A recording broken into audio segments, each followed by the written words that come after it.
नमस्ते प्रणाम। हम लोग के बीच एगो हल्दी के गीत सुनावे जा रहल बानी। कैसे के एगो भैया कमेंट कैले रहन कि हल्दी के गीत गा के डाली, तो चलिए आज रोरा लोग के बीच एगो सुनावे जा रहल बानी हल्दी के गीत। तो अच्छा लगी तो अपन कमेंट में जरूर बताइए जा कि कैसन लागल। अरे पीसा हो अम्मा धीरे धीरे हल्दी के गांठ हो, पीसाए अम्मा धीरे धीरे हल्दी के गांठ हो, पीसाए अम्मा धीरे धीरे। पहिला हरदिया अम्मा पंडित जी चढ़ाई है हो, पहिला हरदिया अम्मा हल्दी पंडित जी चढ़ाई है हो।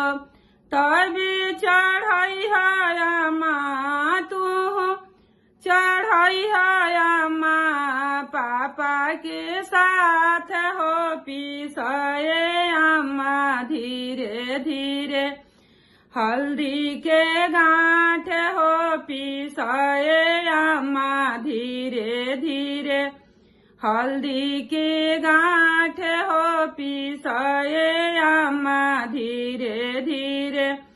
पहिला हरदिया चाची पंडित जी चढ़ाई है हो, पहिला हरदिया चाची पंडित जी चढ़ाई है हो।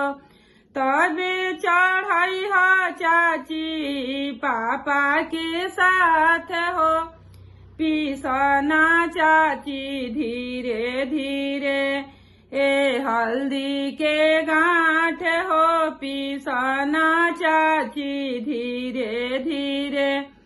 ए पहिला हरदिया भाभी पंडित जी चढ़ाई है हो, पहिला हरदिया भाभी पंडित जी चढ़ाई है हो। तभी चढ़ाई है भाभी भैया के साथ हो, पीसना भाभी धीरे धीरे हल्दी के गांठ हो, पीसना दीदी धीरे धीरे ए हल्दी के गांठ हो, पीसना। अरे तभी चढ़ाई है दीदी ई जीजा जी के साथ हो, पीसना मामा धीरे धीरे हल्दी के गांठ हो।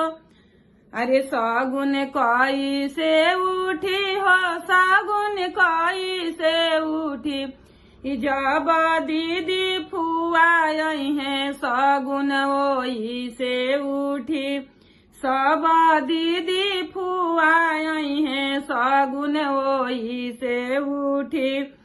ई हल्दी कोई से चढ़ी हो, हल्दी कोई से चढ़ी, हल्दी कोई से चढ़ी हो, हल्दी कोई से चढ़ी। सब भैया चाचा हैं, हल्दी ओई से चढ़ी, सब भैया चाचा हैं, हल्दी ओई से चढ़ी। नमस्कार। अच्छा लगी तो अपन कमेंट जरूर करब जा कि कैसन लागल। ठीक, बाय।